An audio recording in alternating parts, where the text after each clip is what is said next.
পোস্টারের বিষয়টা আমরা জানি না। আমরা স্বচ্ছ রাজনীতিতে বিশ্বাস করি এবং ভোট যুদ্ধে চোখে চোখ রেখে লড়াই হবে এবং 2 লাখের বেশি ভোটে এই অপদার্থ জগাসুরকে আমরা বধ করব। তিনি সম্পূর্ণ ঠিক। রাজনীতিতে চুরি, অসভ্যতামি এবং মানুষের ইমোশন নিয়ে খেলা, সেটা আমি এখনো শিখতে পারিনি।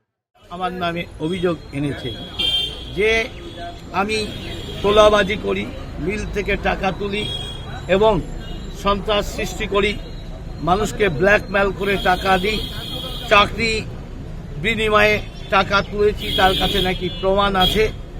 এই রকম কথাবার্তা আপত্তিকর বলায় স্বাভাবিক আমার সম্মান হানি হয়েছে। মুকুটমণি অধিকারীর বিরুদ্ধে আমি মানহানি মামলা করব।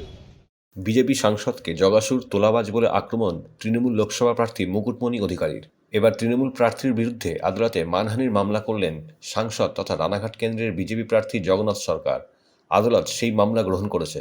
উল্লেখ্য, 2024 লোকসভা নির্বাচনে রানাঘাট কেন্দ্রের প্রার্থী ঘোষণা করেছে বিজেপি এবং তৃণমূল। বর্তমানে সাংসদকে বিজেপি পুনরায় রানাঘাট কেন্দ্রের প্রার্থী হিসাবে ঘোষণা করেছে। অন্যদিকে সদ্য বিজেপি থেকে তৃণমূলে আসা বিধায়ক মুকুটমণি অধিকারীকে প্রার্থী হিসেবে ঘোষণা করেছে তৃণমূল। এরপর উভয় দল রাস্তায় নেমে পড়েছে প্রচার করতে। প্রচার চলাকালীন বিভিন্ন সংবাদ মাধ্যমে তৃণমূল প্রার্থী মুকুটমণি অধিকারী বিজেপি প্রার্থী জগন্নাথ সরকারকে আক্রমণ করেছেন তীব্র ভাষায়। তিনি জগন্নাথ সরকারকে জগাসুর বলে আখ্যা দিয়েছেন। পাশাপাশি মুকুটমণি অধিকারী বলেন, গত 5 বছর ধরে সাংসদের ক্ষমতা দেখিয়ে বিভিন্ন জায়গা থেকে তোলা তুলেছেন জগন্নাথ সরকার। শুধু তাই নয়, কল্যাণী এইমস হাসপাতালে চাকরি দেওয়ার নামে লক্ষ লক্ষ টাকার দুর্নীতি করেছেন তিনি। সেই অভিযোগে রানাঘাট মহকুমা আদালতে তৃণমূল প্রার্থী মুকুটমণি অধিকারীর বিরুদ্ধে মানহানির মামলা করলেন জগন্নাথ সরকার। তিনি বলেন, আমি 35 বছর ধরে শিক্ষকতা করেছি। অন্যদিকে গত 5 বছর ধরে আমি রানাঘাট কেন্দ্রে সাংসদ রয়েছি। এই মতো অবস্থা আমার বিরুদ্ধে যে কুরুচিকর মন্তব্য করা হয়েছে তা সম্পূর্ণ ভিত্তিহীন। আমি মনে করেছি প্রকাশ্যে সংবাদ মাধ্যমে আমার বিরুদ্ধে এইসব মন্তব্যের ফলে আমার সম্মানহানি হয়েছে। সেই কারণে আমি প্রার্থী মুকুটমণি অধিকারীর বিরুদ্ধে মানহানির মামলা করলাম।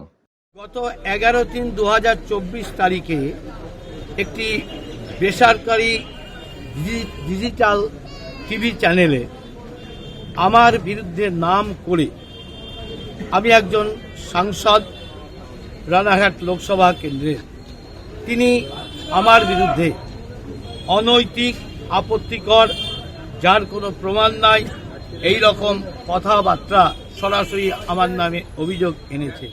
জগন্নাথ সরকার, যিনি বিগত দিনে পার্লামেন্টের ইলেক্টেড মেম্বার ছিলেন এবং তিনি দীর্ঘদিন ধরে তিনি একটি স্কুলের শিক্ষকতা করেছেন সুনামের সঙ্গে।